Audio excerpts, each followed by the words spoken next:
తొలి తెలుగు ఖగోళ గ్రంథ రచయిత శ్రీ గొబ్బూరి వెంకటానంద రాఘవరావు గారి జ్యోతిర్వేదం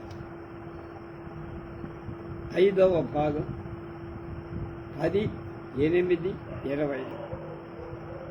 తొలి పొడుపు నాడే నక్షత్రాధిదేవతకు ముందు పూజతో ఉత్సవం ఎలా జరిగింది చెప్తా.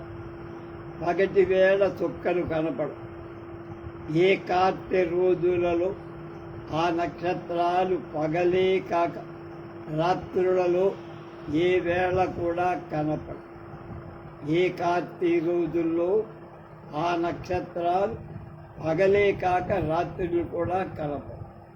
సుమారు 2 వారాల వరకు ఆ కార్తె రోజులలో కనపడక ఉన్న తర్వాత ఒక రోజున ఉషకాలంలో పొద్దున సూర్యోదయానికి ముందు తూర్పున ఆ నక్షత్రం ఉదయించటం వల్ల అవుతుంది.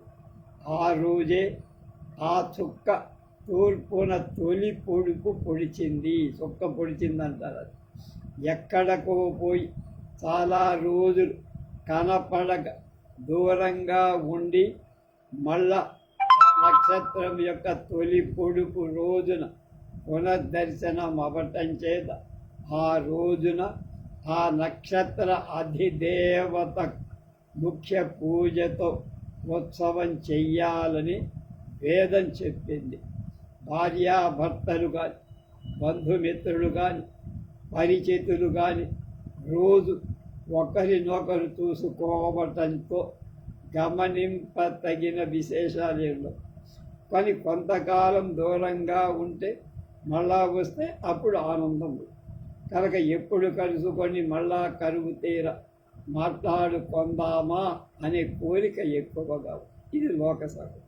కనుక గాఢమిత్రులు అన్యోన్య ప్రేమ పాశం చేత బద్ధులై వాళ్ళకి పునర్దర్శనం మళ్ళా కలుసుకోవడం చాలా ఆనందం, ప్రీతికరంగా.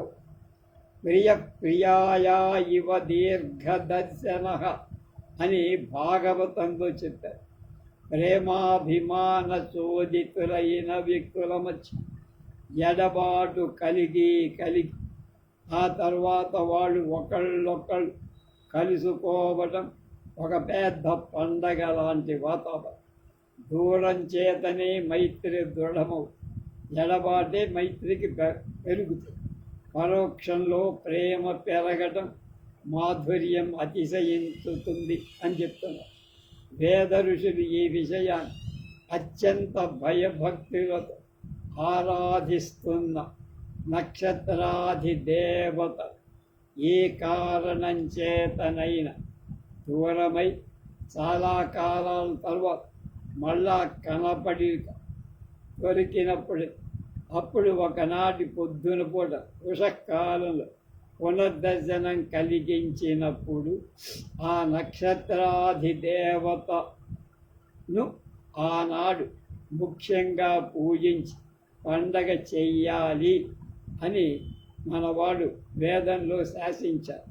ఋగ్వేదంలో 5వ మండలంలో 77వ మంత్రం ప్రాతర్యావాణౌ ప్రథమాయాజధ్వం. ఒకనాటి ఉషకాలం తొలి పొద్దున కనపడిన చుక్క మరి 6 నెలల నాడు సాయంకాలంలో పొద్దు పోగానే తూర్పున తొలి పొడుపు పొడుస్తుందని మనవాళ్ళు లెక్క చేశారు. ఇవాళ ఒక చుక్క ఉషోదయ కాలంలో కనపడితే మళ్ళా 6 నెలలు ఖచ్చితంగా 6 నెలలకి అది సూర్య అస్తమయం సమయంలో కనపడుతుంది. సాయంకాలంలో తొలి పొడుపు చుక్కల దేవతలకు కూడా 2వ పక్షంలో అంటే ఆనాడు పూజ మళ్ళీ చేస్తారు 6 నెలల తర్వాత. నూతన సాయమస్తి దేవాయ అజుష్టం. ఋగ్వేదంలో 5వ మండలం 77లో ఒకటి. ఈ 2 సూత్రాలను అనుసరించే మన దేశంలో సంవత్సరం పొడగున ఒక్కొక్క రోజు ఒక్కొక్క దేవత సేవలు, పూజలు, ఉత్సవాలు జరుగుతాయి. ఈ సందర్భంగా ప్లంకెట్ అనేటువంటి ఆంగ్ల ద్వారా రచించిన ప్రాచీన పంచాంగాలు, నక్షత్ర సముదాయాలు, ఏన్షియన్ క్యాలెండర్ అండ్ కాన్స్టిలేషన్ అనే గ్రంథంలో చెప్పబడిన ఈ వాక్యాలు మనం ముఖ్యంగా గుర్తుపెట్టుకోవాలి, స్మరించాలి. కొన్ని నక్షత్ర సముదాయాలలోని ముఖ్య నక్షత్రాలు అర్ధరాత్రిలో కనపడే స్థానాన్ని బట్టి కానీ, అవి మధ్యాహ్న రేఖపై మెరిసే వేళను బట్టి కానీ పండగలు, పర్వదినాలు ఏర్పడలేదు. అర్ధరాత్రి ఉదయించటం, అస్తమించటంతో వీటికే సంబంధం. ఆయా ఋతువులలో కొన్ని చుక్కల గుంపులలో తేజోవంతాలైన నక్షత్రాలు సూర్యోదయానికి ముందే తూర్పున, అంటే సూర్యుడు ఉదయించటానికంటే ముందు తూర్పున ఉదయించటమే ముఖ్యంగా చెబుతారు. దాన్ని బట్టే పండగ. అలా ఉదయమయ్యే చుక్కల అధిదేవత ఆ తొలి పొడుపు రోజే పూజార్హమైందిగా, ముఖ్యమైన రోజుగా భావింపబడుతోంది. సంవత్సరం వృషభ మాసంతో ఆరంభమైన యుగం ఇప్పుడు మనకి మేషంతో ప్రారంభమవుతుంది. కొంతకాలం క్రితం వృషభ మాసంతో ప్రారంభమైంది. అశ్వముఖ ఆకృతి గల అశ్విని చుక్కలలో, అశ్విని అనే చుక్కలు ఎలా ఉంటాయిట, ఆకాశంలో జాగ్రత్తగా కళ్ళు పెట్టి చూస్తే గుర్రం ఆకారంగా కనపడతాయి కనుక అశ్విని అని పేరు. మొదటి 2 చుక్కలు అశ్విని దేవతలు అంటాం. సూర్యోదయానికి ముందే మొదట తూర్పున కనపడే రోజునే ఉగాది కనుక అశ్విని నక్షత్రం సూర్యోదయానికి ముందు ఏ రోజు కనపడుతుందో ఆ కనపడిన రోజే మనకు ఉగాది కింద కనుక అశ్విని నక్షత్రం ఉన్నది, పాడ్యమి తిథి, ఈ 2 కలిసి వచ్చింది ఉగాది. అశ్విని అది భావించి ఆ కాలం వాళ్ళు అశ్విని దేవత స్తోత్ర మంత్రాలతో సంవత్సరాది పండగ చేసుకునేవారు. భారతీయుల సంవత్సరం అంటే నక్షత్ర అబ్దం, నక్షత్రాన్ని బట్టి సంవత్సరాన్ని మనం మరొక నక్షత్రాలు, నక్షత్రాల లెక్క గణనం, వాటి స్థానాల విశిష్టం. ఒక్కొక్క నక్షత్రంలో ఒకానొక దేవతకు సంబంధం ఏర్పడి, సంబంధం మాత్రమే కాదు, ఆ నక్షత్రమే ఆ దేవత. ఈ దేవతే ఆ నక్షత్రం అని అద్వైత భావం కూడా. నక్షత్రం అంటే దేవత, దేవత అంటే నక్షత్రం, వాటికి 2కి తేడాలు. దేవతల అహోరాత్రాలు అంటే పగటు రాత్రి, అవి పార్శ్వాలు అంటే పక్కలన్న కనుక రూపం నక్షత్ర రూపం. అహోరాత్రే పార్శ్వే నక్షత్రాని రూపం అని వేదం చెప్పు. నక్షత్రాలు సూర్యోదయానికి ముందు తూర్పున మొదటిసారి కనపడటం, పొడవటాన్ని బట్టి సూర్య అస్తమానం కాగానే తూర్పున ఉదయించటాన్ని బట్టి ఆ నక్షత్రాది దేవతల పూజలని, పండగలని ఏర్పాటు చేశారు. అంతేకాదు, ఖగోళంలో ఒక నక్షత్రం కానీ, నక్షత్ర సముదాయం కానీ ఆక్రమించిన స్థానాన్ని బట్టి దాని చుట్టుప్రక్కల నక్షత్ర రూప విశేషాలను బట్టి ఆయా నక్షత్ర అధిదేవతల వాహనాలు, ధ్వజాలు అంటే వాళ్ళు ఎక్కే వాహనాలు, అలాగే వాడి చేతిలో ఉండే ధ్వజాలంటే పతాకాలు, రూప విశేషాలు, వాళ్ళు సాధించిన మహత్కార్యాలు, సంహరించిన రాక్షసులు, చంపినట్లుగా పురాణాల్లో వర్ణింపబడింది. కనుక ఇవన్నీ ప్రతీకలుగా మనం ఈ దృశ్యాలైన వేద పౌరాణిక గాథలని నిర్ణయించారు. ప్రతిస్పర్ధలు డయామెట్రికల్లీ ఆపోజిట్ స్టార్స్, ఒక నక్షత్రానికి కరెక్ట్గా ఎదురుగా ఇంకొక నక్షత్రం ఉంటుంది. డయామెట్రిక్ అంటే పైన ఒకటి కింద, ఈ చివర ఈ చివర అంతా. ఖగోళం ఒక మహాకోదండంలాగా, విల్లులాగా ఒక దిక్కు నుండి ఎదుటి దిక్కుకు వ్యాపించటానికి కనపడు, అంటే ఇట్లా ఉంటుంది విల్లు కూడా. అది దిక్చక్రము యొక్క పై సగమే మనం చూడగలం, కిందది కనుక తక్కిన సగం భూమి అడ్డమవ్వటం చేత మనకు కనుక పొద్దుకిన తర్వాత ఖగోళ వేద మనం ప్రయత్నిస్తే తూర్పున చుక్కల గుంపులు ఉదయించి క్రమంగా పైకి వెళ్తున్నట్టు చాలు. వాటి ఎదుటి చుక్కలు అంటే ప్రతిస్పర్ధలు ఖచ్చితంగా ఆ చివర ఈ చివర, అక్కడ పడమట అవి అస్తమిస్తూ ఉంటాయి, ఇవి వెలుగుతూ ఉంటాం, అవి అస్తమిస్తాయి. ఒక చుక్క ఉదయం అవుతున్న దానికి విరోధి అయిన నక్షత్రం అస్తమించి అదృశ్యమైపోతుంది. దీనికి కారణమేమిటి? ఉదయించే నక్షత్రాది దేవత అస్తమించే నక్షత్రాది దేవత సంహరించినట్టు ఒక ఉత్ప్రేక్షగా ఆలంకారిక భాషలో చమత్కారంగా వర్ణించడం వేద ఋషులకు పురాణకర్తలకు సర్వాయితం. నిజంగా ఒక నక్షత్రం తన ఎదుటి నక్షత్రాన్ని చంపటంలా ఇది ఉదయిస్తే అది పోతుంది, అంతే. ఆ చుక్కకు ఎదుటి నక్షత్రం చావటం కూడా లేదు. కృష్ణ భగవానుడు స్పష్టంగా చెప్పి నిమిత్తమాత్రం భవ సవ్యసాచన్, నిమిత్తమాత్రంగా ఖగోళ వినోదం కోసం జరుగుతున్న ఒక చమత్కార నాటకం అయ్యా, అది తెలుసుకో అన్న.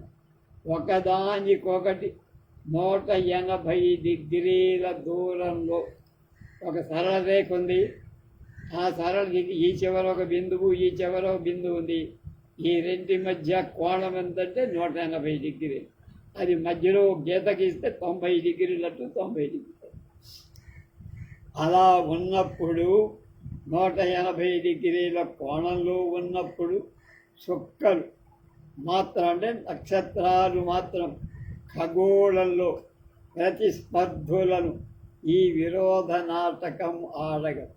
అలా ఒకదానికొకటి 180 డిగ్రీల దూరంలో ఉంటే ఈ నక్షత్రం ఉదయిస్తే ఈ చివరున్న నక్షత్రం కనపడకుండా పోతుంది, అదృశ్యమైపోతుంది. కనుక ఈ నక్షత్రం ఈ నక్షత్రాన్ని చంపింది అంటారు. అది తమ ఇంద్ర వృత్రాసురుల, మహేశ్వర మన్మధుల, రామ రావణుల, కర్ణార్జునుల, గరుడ సర్పాల మధ్య కథలు జరిగిన వేద పురాణ వాంగ్మయాలలో వర్ణింపబడిన మహావిరోధ సంహార గాథలకు మూల కారణం ఈ రేఖాగణిత ప్రతిస్పర్ధ సూత్రమే. ఖగోళ నాటకాన్ని అనుసరించి భూమి మీద నాటకాలు జరగటం మన అనుభవంలో ఉన్న విషయం.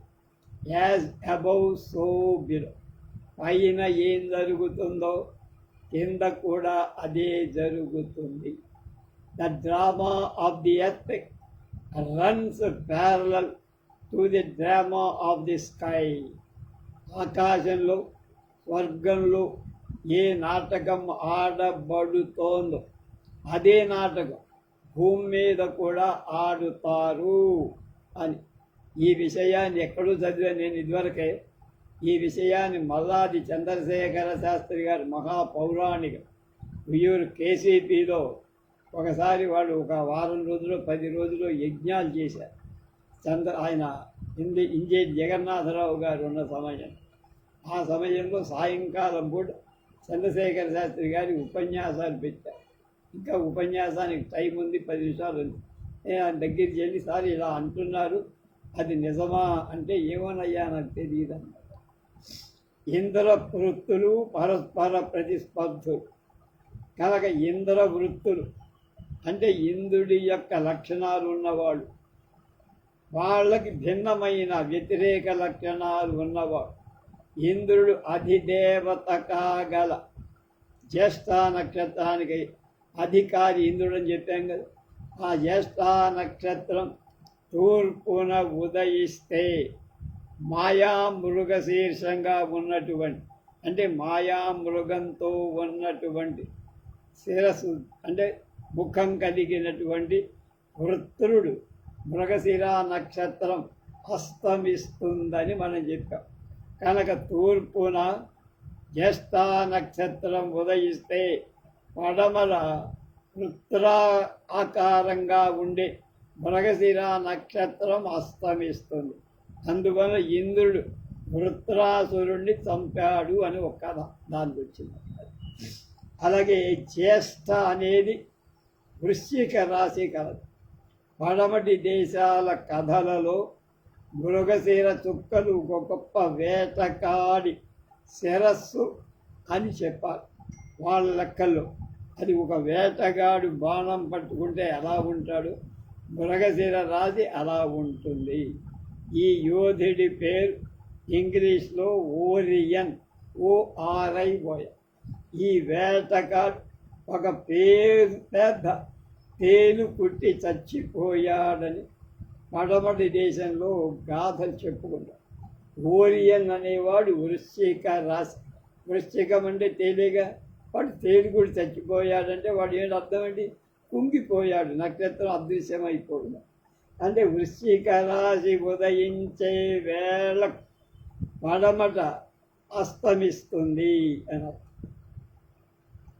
ఖగోళంలో ఇలాంటి జరగటానికి ఆ వేటగాడు తేలుతో కుట్టి చచ్చాడు అని చెప్పారు వాళ్ళంతే. మహేశ్వర మన్మధుల విరోధం, శివుడు మన్మథ దహనం చేశాడని మనకు లెక్క ఉంది. దాన్ని ఎలా చెప్తాం, ఆరుద్ర నక్షత్రం రుద్రుడి నక్షత్రం అని చెప్పుకో. ఈ సత్యం ఇదివరకే చెప్పాం. ఆరుద్ర ఉదయించే వేళ మూల పూర్వాషాఢ నక్షత్రాలు 2 అస్తమిస్తాయి. ఇది ఉదయించగానే అది అస్తమిస్తాయి. మూల పూర్వాషాఢ ఉత్తరాషాఢలో ఒక పాదం, ఇవన్నీ కలిపి ధను రాశి అవుతాయి మనకి. కనుక ఈ ధనుస్సు రాశియే మన పురాణ ప్రసిద్ధుడైన మన్మధుడు. ఈ మన్మధుడు మకరధ్వయుడు. ధనుస్సు రాశిపై ఉన్న రాశి, ధనురాశి పైన ఉన్నది మకరం. ఆ మకరం ఆకారంగా ఉండే మన్మధుడు మకరధ్వజుడు. వాడి చేతిలో మకరం అనేటువంటి అంటే ఏంటి, మొసలి అనేటువంటి ధ్వజాన్ని పెట్టుకుంటారు. అది కనుక ఈ 3 నక్షత్రాల పైన మకర రాశి ఉంటుంది కనుక అది ధ్వజంగా వాళ్ళు చెప్పారు. ఈ 3 నక్షత్రాలు కలిపి ఒక ధనుస్సులాగా ఉంది కనుక అది మన్మధుడి యొక్క ధనుస్సు అని. ఆ ధనుస్సుకి బాణం ఆయన మకరం అని, మకరధ్వజ పైన మకరం ఉంది కనుక మకరధ్వజుడు అని చెప్పారు. కనుక ఎందుకో తెలుసుకోవాలన్న విషయాలు కొన్ని కూడా మన్మధుడు స్త్రీ పురుషుల మధ్య కామ ఉత్కంఠను ప్రేరేపిస్తాడని అర్థం. కనుక మన్మధుడు ధనుస్సు ధరించాడు, పువ్వుల ధనుస్సు, అది మామూలు ధనుస్సు. వాడి చేతిలోది పూల విల్లు. ఈ పువ్వు విల్లు కాడు ఆర్ద్ర రుద్రుడు ఉదయం కాగానే అస్తమిస్తాడు. ఎప్పుడైతే ఆర్ద్ర నక్షత్రం ఉదయం పూట ఉదయిస్తాడో అప్పుడు అది అస్తమిస్తుంది అన్నమాట. ఏంటి, ఆ మన్మథ నక్షత్రం అస్తమిస్తాడు. అంటే ఆలంకారిక భాషలో చచ్చిపోతాడు. మన్మధుడిపై పట్టరాని కోపంతో రౌద్రాకారుడు అవటంచే ఈశ్వరుడు రుద్రుడు అనే పేరు, అంటే మంచి కోపం. ఆ రుద్ర నక్షత్రం ఎర్రగా కుంకుమ రంగులో ఉంటుంది. కుంకుమారుణం అంట. కుంకుమ, పగడం, పద్మరాగం ఇవన్నీ ఎర్రటి కాంతితో ఉంటాయి. కనుక మన్మధుడిపై కోపం చేత ఎర్రబడిన ముఖం కల, అదే మూడవ కన్ను అంటారు శివుడు. ఆ కన్య ఆకారంతో ఈ ఆర్ద్రా నక్షత్రపు అరుణిమలో పరిస్ఫుటమవుతాడు. మూడవ కన్ను తెచ్చాడు, మన్మధుడు భస్మమయ్యాడు అన్నాడు. ఆర్ద్రా నక్షత్రం ఇక్కడ ఉదయించగానే ఇక్కడ ఈ మూలా నక్షత్రం అయిపోతుంది. ఈశ్వరుడి ముఖం ఎర్రబడటం కాదు, అతని కన్నులు చిచ్చుల కన్ను, అంటే అగ్ని కన్ను. ఈ కంటి ఎదుట ఏమి ఉన్నా భగ్గున మండి భస్మి అయిపోవాల్సింది. మన్మధుడు లెక్క.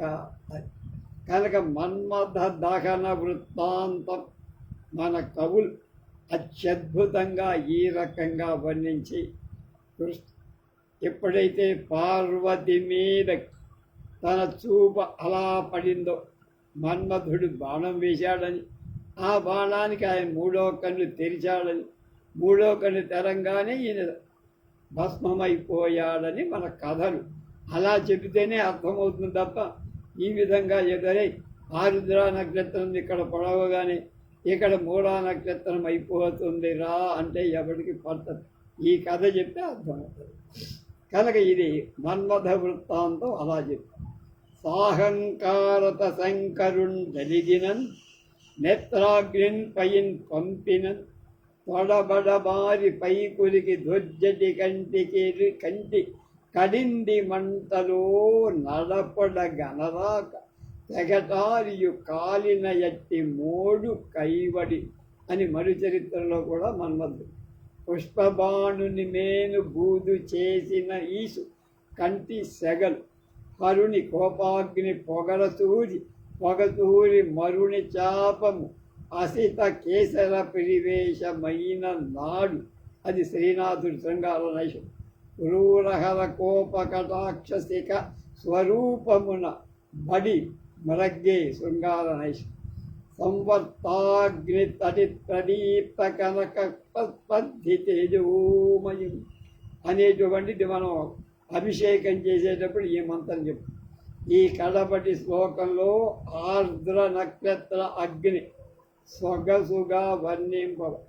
ఆనాటి జ్యోతిశాస్త్రవేత్తలు ఆర్ద్ర నక్షత్ర పరిమాణాన్ని, అంటే దాని సైజు గురించి, అందులో ఎర్రగా ఉండే ప్రజ్వలితమైన మహాగ్ని గురించి వ్రాసిన సంగతులు కొద్దిగా మీకోసం చెప్తున్నానంటున్నారు. 1948వ సంవత్సరంలో విటాకేస్ ఆల్మనాక్ అనే, ఆల్మనాక్ అంటే పంచాంగం, మనం పంచాంగం అంటారు, వాడు ఆల్మనాక్. ఆల్మనాక్ అనే పంచాంగంలో 164వ పేజీలో ఆర్ద్రా నక్షత్ర వ్యాసం 20,60,00,000 మైల్. ఒక్కసారి 20 కోట్లు 60 లక్షలు, 20,60,00,000 మైలు. ఆ వ్యాసం అంటే ఏంటి? గుండ్రంగా ఉంటే చుక్క చక్రం, దాన్ని ఆ చివరిలో ఒక మధ్యలో సెంటర్లో కేంద్రం ఉంటుంది. కేంద్రంలో ఉండే కేంద్రాన్ని ఆ చివరికి దేనికి ఆ వృత్తం మీదకి ఒక గీత గీస్తే అది అర్ధవృత్తం అన్నమాట. ఆ అర్ధం అంటే అది అర్ధవ్యాసం, పైన ఒక అర్ధవ్యాసం, కింద నిలువుగా గీస్తే ఇటొక అర్ధవ్యాసం, ఇటొక అర్థం. కనుక అలా ఉన్నది ఆ పై ముక్కకి కింద ముక్కకి, ఈ అడ్డ ముక్కకి ఈ అడ్డ ముక్కకి మధ్య ఉన్న దూరం అది ఎంత? 20,60,00,000 మైల్. దీన్ని బట్టి గణిత శాస్త్ర రీత్యా గణించగా లెక్కగా ఆర్ద్రా నక్షత్రం సూర్య గోళం కంటే నిన్న కూడా చెప్పా 1,56,00,000 1,26,29,180 రెట్లు 1,56,29,180 రెట్లు పెద్దది సూర్యుడి కంటే. ఎవరు? ఆర్ద్ర నక్షత్రం. అందుకనే ఆ ఆర్ద్రుడు ఎవరు? ఆర్ద్ర నక్షత్రం, రుద్ర నక్షత్రం. అందుకని అంత మంట ఉంటుందని. ఇక సూర్యుడంటే మన భూగోళం కంటే, పంచఖండ ప్రపంచ మహాసముద్ర ముద్రితమైన ఈ భూగోళం కంటే కేవలం 13 లక్షల రెట్లు మాత్రమే పెద్దది. భూమి కంటే సూర్యుడు 13 లక్షల రెట్లు పెద్ద. సూర్యుడి కంటే 1,56,29,180 రెట్లు పెద్దది ఇందాక చెప్పినటువంటి ఆర్ద్ర నక్షత్రం.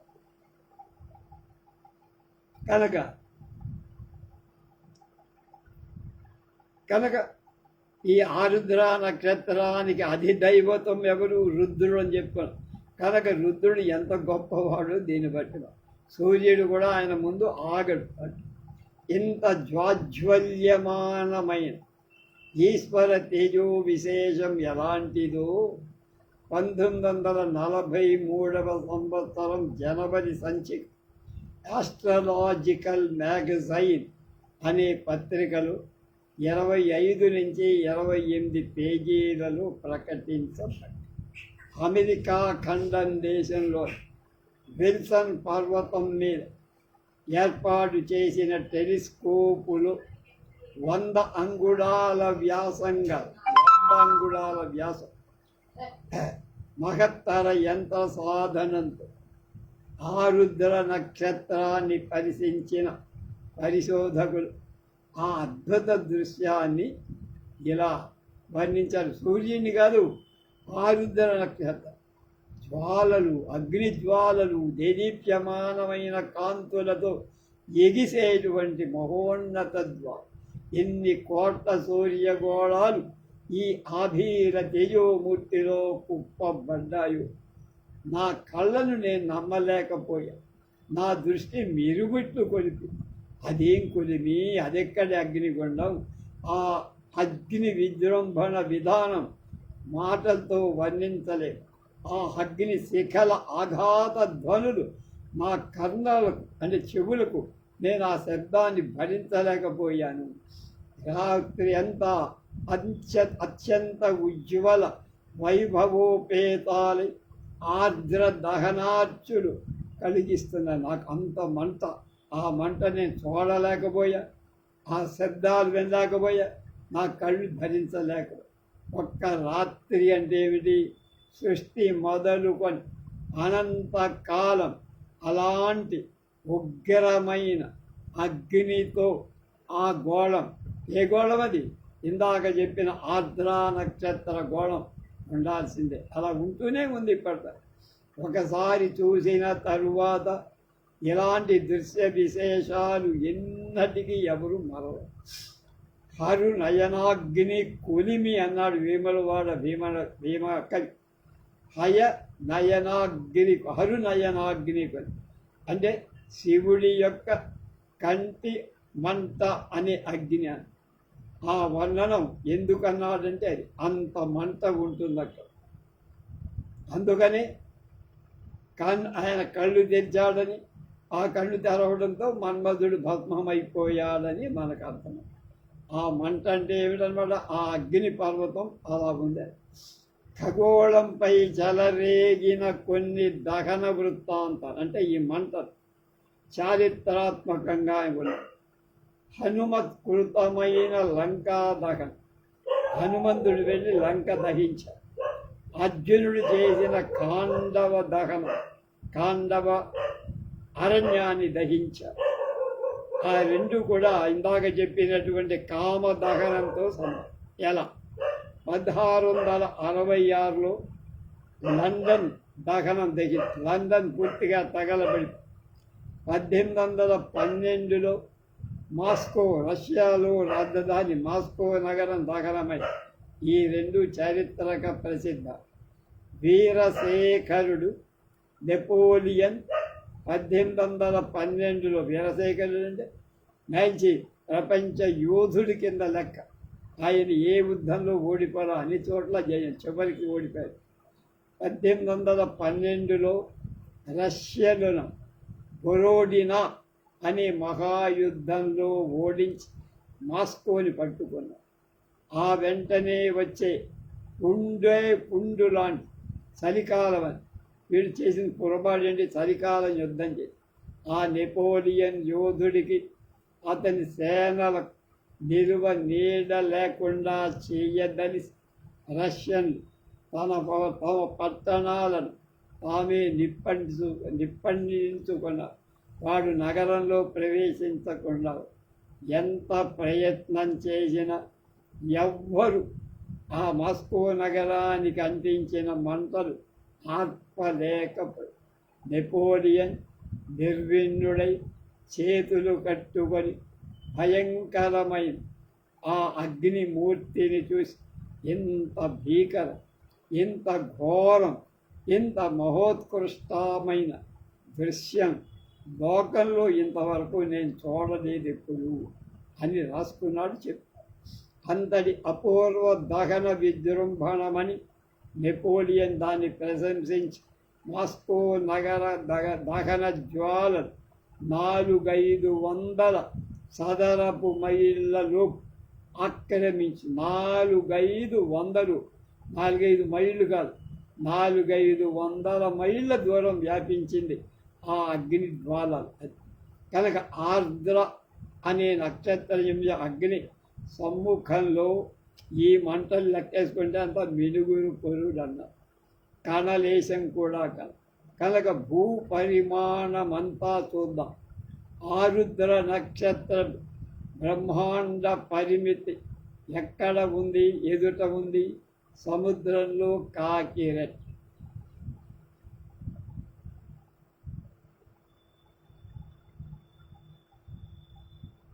దేవతల వాహనాలు ప్రజ, దేవతలకు రాక్షసులకు, దేవతలకు మధ్య అనేక విరోధాలు ఉన్నట్టు, యుద్ధాలు జరిగినట్టు ఉన్నాయి. ఇవన్నీ జ్యోతిష్ శాస్త్ర రీత్యా ఎలా చెప్పాలి అని ఉదాహరణ చెప్తాను నేను అంటున్నారు మన గుబ్బూరి వారు.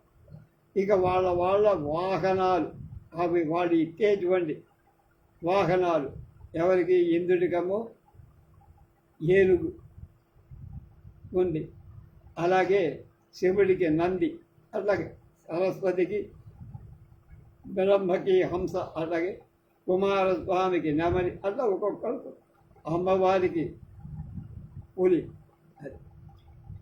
చంద్ర బుధ శుక్ర కుజ గురు శనైశ్చరుడు సూర్యుడు ఏ మార్గం వెంబడి పోతున్నట్లు మనకి కనపడతా ఆ మార్గానికే కాంతి చక్రం అంట. ఆ చక్ర మార్గానికి అటు ఇటు తోచేటువంటి స్టేషన్లలాగా పాతబడిన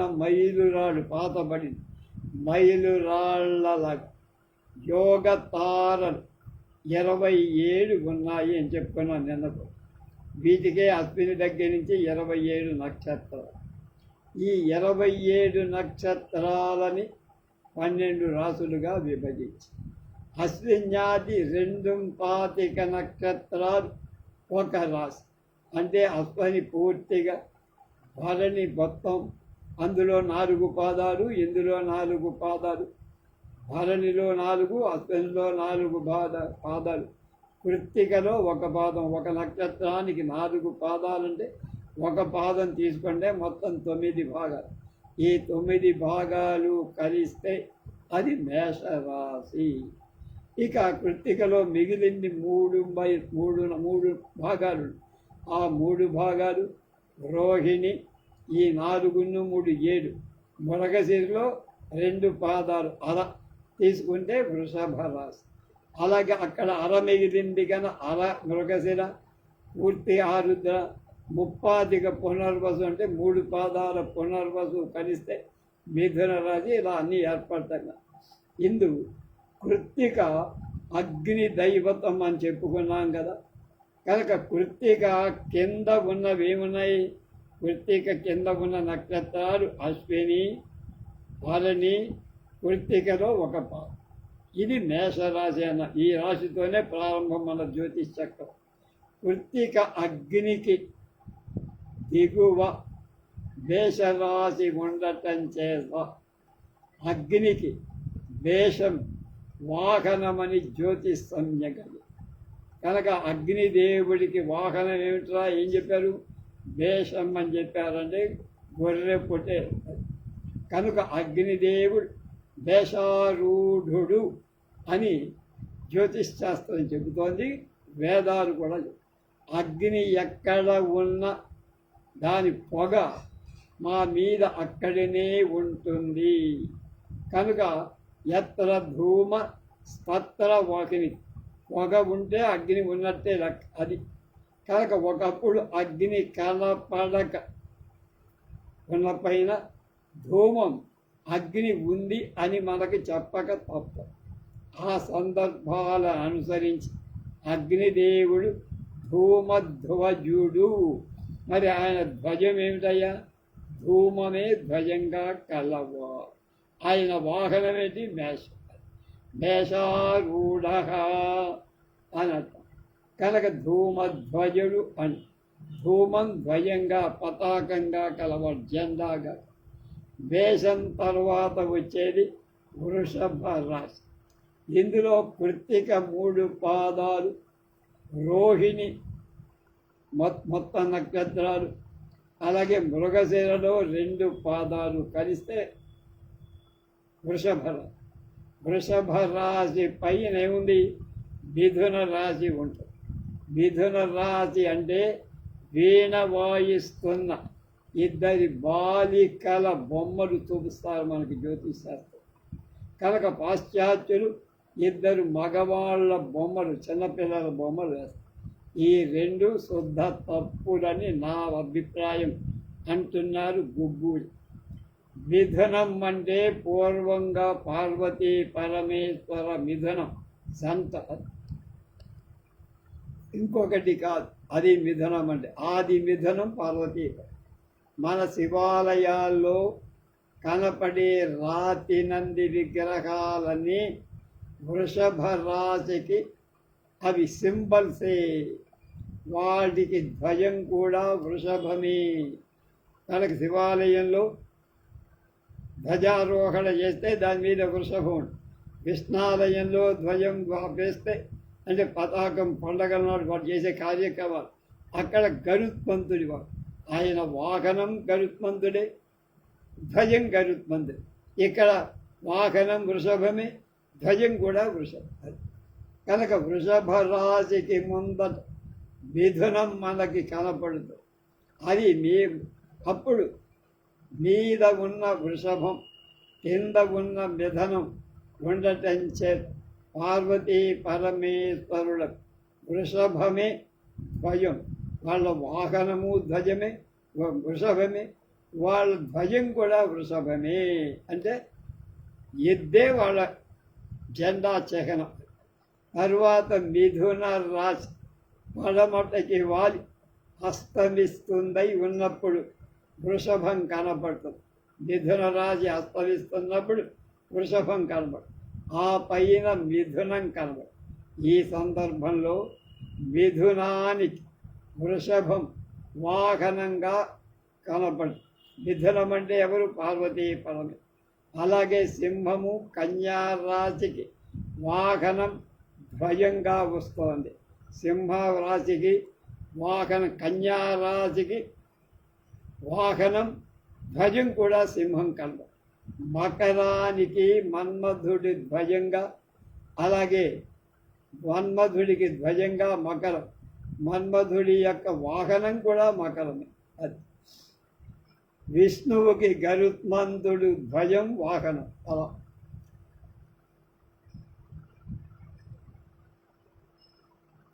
మేషాది రాసులు మన పూర్వుల గ్రీకులు నేర్పారా లేక మన దగ్గర వాళ్ళు నేర్చుకున్నారు అనే ఒక ప్రశ్న వేసి దానికి సమాధానం చెప్పారు. అది రేపు తెలుసు.